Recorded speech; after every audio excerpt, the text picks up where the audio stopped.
আসসালামু আলাইকুম প্রিয় দর্শক, আশা করছি সকলে ভালো আছেন, সুস্থ আছেন।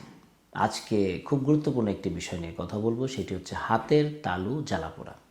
অনেকেই আমাদের কাছে আসেন বা অনেকে এই সমস্যায় ভুগছেন যে আসলে হাতের তালু জ্বালাপোড়া।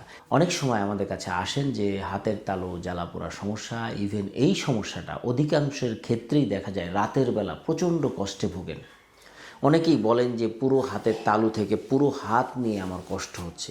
তো এই ধরনের প্রবলেমে যারা ভুগছেন তাদের ক্ষেত্রে এই আজকের ভিডিওতে আমরা সমাধান এবং এটার করণীয় কী সম্পর্কে আলোচনা করব। হাতের তালু জ্বালা পোড়ার সমস্যা মূলত এটি একটি নার্ভের সমস্যা। এটাকে বলা হয় কার্পাল টানেল সিনড্রোম। তার মানে আপনার হাতের এই কবজির ঠিক এই বরাবরে একটি নার্ভ রয়েছে, যেই নার্ভটা স্বাভাবিক এই কবজির ভেতরে একটা টানেলের মধ্যে দিয়ে যায়। কোনো কারণে যদি এই টানেলটা ছোট হয়ে যায় অথবা আপনার কোনো বেশ কিছু রোগ রয়েছে, যেমন হাইপোথাইরয়েড বা থাইরয়েডের সমস্যা যাদের আছে অথবা ডায়াবেটিসে ভুগছেন, তাদের ক্ষেত্রে এই প্রেশারটা বেশি হয়।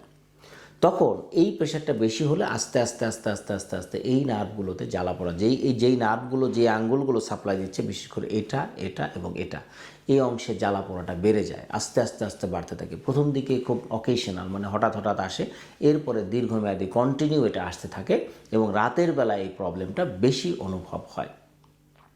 তো এই কার্পাল টানেল সিনড্রোম এর সমাধানের রাস্তা কী?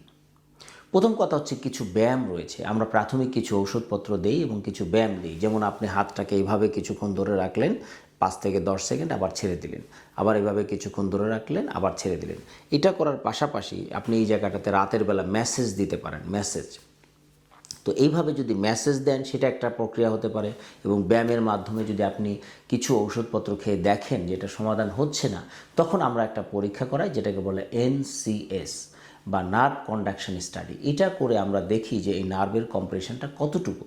যদি মাইল্ড টু মডারেট হয়, অনেক সময় ঔষধে ইমপ্রুভ হতে পারে, বাট মডারেট টু সিভিয়ার যখন হয়, তখন এটা আসলে একটা ব্যবস্থা নিতেই হবে। এই যে নার্ভের প্রেশারটা, এটাকে কমাতে হবে।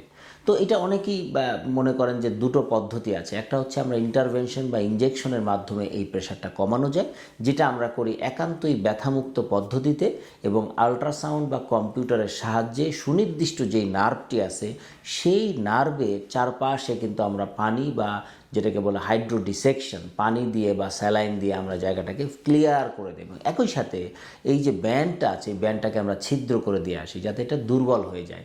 এই সব পদ্ধতিতে অবলম্বন করলে মোটামুটি দেখা যায় আস্তে আস্তে আপনার দীর্ঘমেয়াদী ব্যায়াম এবং ঔষধের মাধ্যমে দেখা যায় একই সাথে এই পদ্ধতিটা প্রয়োগ করলে আপনার ব্যথাটি আস্তে আস্তে কমে আসে।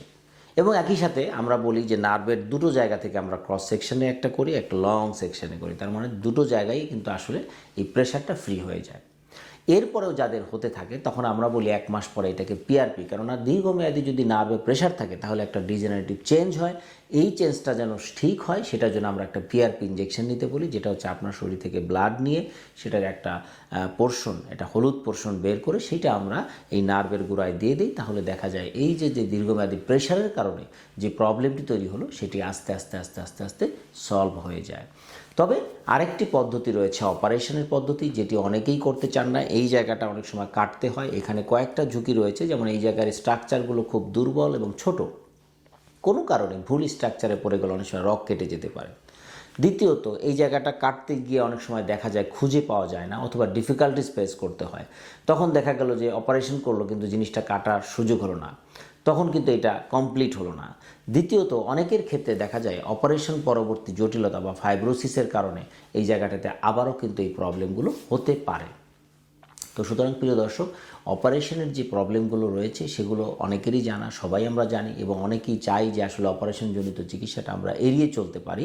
সেই ব্যবস্থাটা যদি আপনি করতে চান, তাহলে আল্ট্রাসাউন্ড বা কম্পিউটারের সাহায্যে সুনির্দিষ্ট নার্ভে যে হাইড্রো ডিসেকশন পদ্ধতিটি করা হয়, এটি খুব গুরুত্বপূর্ণ পদ্ধতি। এটি করার পরে কিছু ঔষধ দীর্ঘমেয়াদী সেবন এবং আপনার রোগ নিয়ন্ত্রণ, যেমন হাইপোথাইরয়েড বা ডায়াবেটিস যে রোগগুলো আছে, এগুলো নিয়ন্ত্রণের মাধ্যমে আপনি কিন্তু দীর্ঘমেয়াদী ভালো থাকতে পারেন।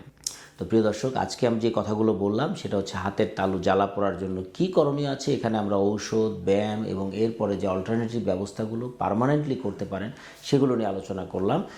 সকলে ভালো থাকবেন, সুস্থ থাকবেন এবং সঠিক সময় সঠিক চিকিৎসকের কাছ থেকে চিকিৎসা নেবেন।